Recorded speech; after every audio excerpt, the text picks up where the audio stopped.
नमस्कार दोस्तों, स्वागत है आपके अपने YouTube चैनल सनबिग क्लासेस पे। आम बजट से एक दिन पहले 31 जनवरी 2023 को वित्त मंत्री निर्मला सीतारमण ने लोकसभा में आर्थिक सर्वेक्षण 2022-23 पेश की। इस पे क्या-क्या MCQ बन सकता है, वीडियो में डिटेल्स जानेंगे। अब सवाल उठता है, क्या है आर्थिक सर्वेक्षण? तो पिछले वित्तीय वर्ष में भारतीय अर्थव्यवस्था के विकास की समीक्षा करता है आर्थिक सर्वेक्षण। कह सकते हैं कि केंद्र की अर्थव्यवस्था पर केंद्र सरकार का आधिकारिक रिपोर्ट कार्ड है। इसके अलावा आर्थिक सर्वेक्षण का उद्देश्य भविष्य में अर्थव्यवस्थाओं के लिए रोड मैप तैयार करना और आगे का रास्ता बताना। यह आर्थिक सर्वेक्षण मुख्य आर्थिक सलाहकार की देखरेख में किया जाता है और वर्तमान में मुख्य आर्थिक सलाहकार हैं बी अनंत नागेश्वरन। वर्तमान में मुख्य आर्थिक सलाहकार हैं बी अनंत नागेश्वर। वित्त मंत्रालय के अधीन आर्थिक मामलों के विभाग के तहत आर्थिक प्रभाव के द्वारा तैयार किया जाता है। 31 जनवरी 2023 से शुरू हुआ संसद का बजट सत्र 6 अप्रैल तक ये चलेगा और ये बजट सत्र द्रौपदी मुर्मू के अभिभाषण से शुरू हुआ। आर्थिक सर्वेक्षण 2022-23 के आंकड़े सामने आए। इसमें विकास दर कम रहने का अनुमान जताया गया है, लेकिन इसके बावजूद भारत विश्व में सबसे तेजी से विकसित हो रही अर्थव्यवस्थाएं वाले प्रमुख देशों में शामिल रहेगा। यह है आर्थिक सर्वेक्षण 2022-23 के सारांश। आइए अब इस पर MCQ बेस देखते हैं। सबसे पहला MCQ है कि 2023-24 के दौरान भारत की GDP में विकास दर कितनी प्रतिशत रहेगी। 2023-24 के दौरान GDP विकास दर कितनी प्रतिशत रहेगी, और इसका आंसर हो जाएगा ऑप्शन ए 6% से लेके 6.8% तक, यानी GDP वृद्धि दर वित्त वर्ष 2024 में दमदार रहने की आशा है। कितने? 6% से लेके 6.8% तक। आइए नेक्स्ट प्रश्न देखते हैं। आर्थिक सर्वेक्षण 2022-23 का अनुमान के अनुसार GDP विकास दर वित्त वर्ष 2024 के लिए वास्तविक आधार यानी रियल टर्म पर कितनी रहेगी। वित्त वर्ष 2024 के लिए वास्तविक आधार रियल टर्म पर कितनी रहेगी? इसका आंसर हो जाएगा ऑप्शन सी 6.5%। दो तरह से अनुमान लगाया जाता है, नॉमिनल और वास्तविक टर्म पे। यह है वास्तविक टर्म पे यानी रियल टर्म पे 6.5%। और हाँ, अगर नए हैं तो चैनल को सब्सक्राइब जरूर कीजिए और अपने दोस्तों को शेयर जरूर कीजिए। ये वीडियो काफ़ी इंपॉर्टेंट होने वाला है पूरे एक साल के लिए। नेक्स्ट प्रश्न है कि आर्थिक सर्वेक्षण 2022-23 का अनुमान के अनुसार GDP विकास दर वित्त वर्ष 2023-24 के लिए नॉमिनल टर्म पर कितनी रहेगी, और इसका आंसर हो जाएगा ऑप्शन डी 11% यानी 11% रहेगी। 2022 में 8.7% के हिसाब से ग्रोथ रही थी और इस बार कितना रहने वाला है तो 11%। और वास्तविक टर्म पे कितना था तो 6.5% था। नॉमिनल टर्म पे 11% और 2022 में 8.7% के हिसाब से रहा था 2022 में। नेक्स्ट प्रश्न है कि आर्थिक सर्वेक्षण 2022-23 के अनुसार 2022-23 के राजकोषीय घाटा GDP के कितने प्रतिशत बजट अनुमान है। आर्थिक सर्वेक्षण 22-23 के अनुसार 2022-23 के राजकोषीय घाटा GDP के कितने प्रतिशत बजट अनुमान है, और इसका सही आंसर हो जाएगा ऑप्शन ए 6.4%। 2022-23 के बजट अनुमान है 6.4%, जबकि 2021-22 का है 6.7%, और ये क्या है संशोधित अनुमान है। 2020-21 में था 9.2% और 2019-20 में कितना था 4.7%। ये राजकोषीय घाटा है। नेक्स्ट प्रश्न है कि RBI का अनुमान है कि वित्त वर्ष 2023 के लिए महंगाई दर कितने प्रतिशत रहेगी। RBI का अनुमान है कि वित्त वर्ष 2023 के लिए महंगाई दर कितने प्रतिशत रहेगी, और इसका आंसर हो जाएगा ऑप्शन डी 6.8% रहेगी। कितनी रहेगी? 6.8% रहेगी, जो इसके लक्ष्य सीमा से अधिक है। नेक्स्ट प्रश्न है कि वित्त वर्ष 2023 में सेवा क्षेत्र कितने प्रतिशत की दर से बढ़ने का अनुमान है। वित्त वर्ष 2023 में सेवा क्षेत्र कितने प्रतिशत की दर से बढ़ने का अनुमान है, और इसका आंसर हो जाएगा ऑप्शन बी 9.1% के दर से सेवा क्षेत्र बढ़ने का दर है। आप यहाँ पर देख सकते हैं सेवा क्षेत्र 9.1% से बढ़ने का अनुमान है। नेक्स्ट प्रश्न है कि वित्त वर्ष 2022 में सेवा क्षेत्र कितने प्रतिशत की दर से ग्रोथ रही थी।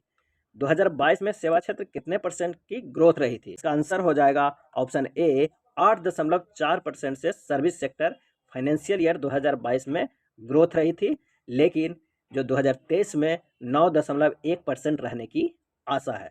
2023 में 9.1% रहने का और 2022 के फाइनेंशियल ईयर में 8.4% ग्रोथ रही थी। नेक्स्ट प्रश्न देखते हैं कि भारत में खाद्यान्न उत्पादन में निरंतर वृद्धि देखी गई है और वर्ष 2021-22 में यह कितनी मिलियन टन हो गया? खाद्यान्न उत्पादन में निरंतर वृद्धि देखी गई है और वर्ष 2021-22 में यह कितनी मिलियन टन हो गया? और इसका सही आंसर हो जाएगा option A 315.7 million ton. 315.7 million ton हो गया। और 2021-22 में रिकॉर्ड 342.3 2021-22 में रिकॉर्ड 342.3 मिलियन टन बागवानी फसलों का हुआ उत्पाद। कितने? बागवानी का। और ये 2021-22 में चौथा अग्रिम अनुमान है 315.7 मिलियन टन, जबकि 2020-21 में 310.7 मिलियन टन था। 2019-20 में 297.57 मिलियन था। 2018-19 में 285.2 मिलियन टन था। चलिए नेक्स्ट प्रश्न पे चलते हैं कि अंतर्राष्ट्रीय मोटे अनाज वर्ष कब घोषित हुआ है? किस वर्ष को अंतर्राष्ट्रीय मोटे अनाज वर्ष घोषित किया है? इसका आंसर हो जाएगा ऑप्शन बी 2023 को। 2023 को अंतर्राष्ट्रीय मोटे अनाज वर्ष घोषित हुआ है। मोटे अनाज में बाजरा का नाम सबसे ऊपर आता है और सबसे अधिक बाजरा उत्पादन होता है राजस्थान में। सबसे अधिक राजस्थान में बाजरा होता है और मोटे अनाज में बाजरा का नाम सबसे प्रमुख आता है। चलिए अगले प्रश्न पे चलते हैं कि कृषि और संबंधित गतिविधियां मूलभूत कीमतों पर सकल मूल्य वृद्धि 2022-23 का पहला अग्रिम अनुमान कितना है? कृषि और संबंधित गतिविधियां मूलभूत कीमतों पर सकल मूल्य वृद्धि 2022-23 का पहला अग्रिम अनुमान कितना है? और इसका आंसर हो जाएगा ऑप्शन ए 3.5%। पहला अग्रिम अनुमान 3.5% है और अंतिम जो अनुमान है 2021-22 के 3.0% और संशोधित अनुमान 2020-21 के था 3.3%। और इस साल जो सकल मूल्य वृद्धि 2022-23 का पहला अग्रिम अनुमान 3.5 है।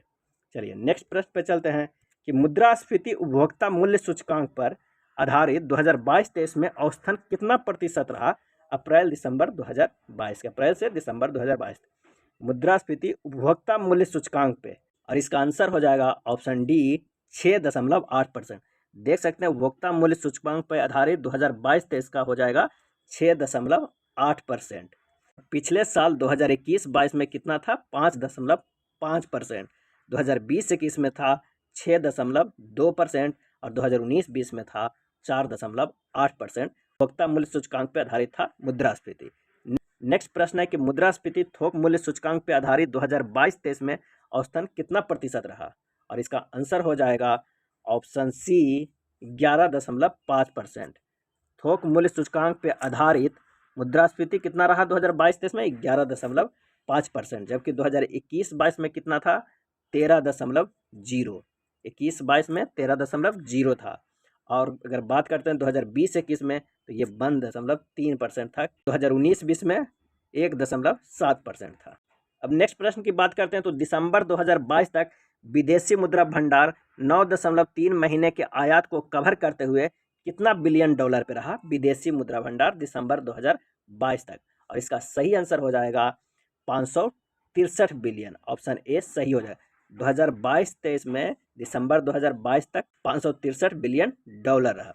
2021-22 में 607 बिलियन डॉलर था, जबकि 2020-21 में 577 बिलियन डॉलर था। अगला प्रश्न है कि पहला आर्थिक सर्वेक्षण कब पेश किया गया था? भारत का पहला आर्थिक सर्वेक्षण कब पेश किया गया था? इसका आंसर हो जाएगा ऑप्शन ए 1950-51 में पेश किया गया था भारत का पहला आर्थिक सर्वेक्षण। पहले आर्थिक सर्वेक्षण आम बजट के साथ ही पेश किया जाता था और आम बजट पहली बार पेश किया गया था 1950-51 में। अब आर्थिक सर्वेक्षण को अलग कर दिया गया। तो आइए देखते हैं आर्थिक सर्वेक्षण कब से आम बजट से बाहर पेश किया जाने लगा। तो इसका आंसर हो जाएगा ऑप्शन सी 1964 के बाद से आर्थिक सर्वेक्षण आम बजट से बाहर पेश किया जाने लगा। अब आइए देखते हैं आर्थिक सर्वेक्षण 2022-23 का प्रमुख सारांश। भारत के ई कॉमर्स के बाजार के वर्ष 2025 तक हर साल 18% की दर से बढ़ने का अनुमान है। भारत का जो ई कॉमर्स बाजार है वो वर्ष 2025 तक हर साल 18% की दर से बढ़ने का अनुमान है।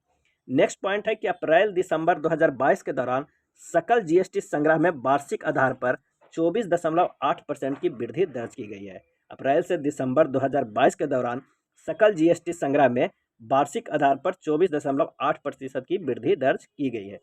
नेक्स्ट पॉइंट है कि आर्थिक सर्वेक्षण में बताया गया है कि केंद्र सरकार की पूंजीगत व्यय यानी कैपेक्स वित्तीय वर्ष 2023 के पहले 8 महीने में 63.4% बढ़ा है।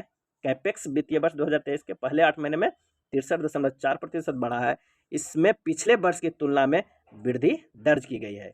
वही जनवरी से नवंबर महीने के दौरान ECLCS से संबंधित MSME क्षेत्र में ऋण वृद्धि 30.6% से अधिक रही है। नेक्स्ट पॉइंट देखते हैं कि वर्ष 2030 तक गरीबी को आधी करने के लक्ष्य के तहत 2005 से 2019-21 के दौरान 41 करोड़ से अधिक लोग गरीबी से बाहर निकले हैं। भारत का ये लक्ष्य है 2030 तक गरीबी को आधी कर देना है और 2005 से 2019 के बीच में लगभग 41 करोड़ से अधिक लोग गरीबी से बाहर निकले हैं।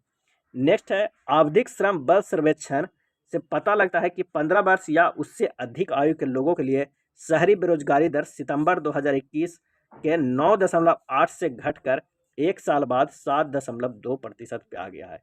यानी जो है शहरी बेरोजगारी दर वो घट के 9.8 से 7.2% पे आ गई है। नेक्स्ट पॉइंट है कि स्वास्थ्य क्षेत्र पर केंद्र एवं राज्य सरकारों का अनुमानित व्यय बढ़कर वित्त वर्ष 2023 BE में GDP का 2.1% और वित्त वर्ष 2022 के RE में 2.2% हो गया है, जबकि वित्त वर्ष 2021 में यह 1.6% था। चलिए अगला पॉइंट देखते हैं कि 6 जनवरी 2023 तक कोविड टीके को 220 करोड़ से भी अधिक खुराक लोगों को दी गई थी। 220 करोड़ 6 जनवरी 2023 तक। नेक्स्ट है भारत ने शून्य उत्सर्जन का संकल्प व्यक्त किया है। शून्य उत्सर्जन का लक्ष्य वर्ष 2070 तक हासिल कर लेगा। भारत शून्य उत्सर्जन का लक्ष्य कब तक? 2070 तक हासिल कर लेगा।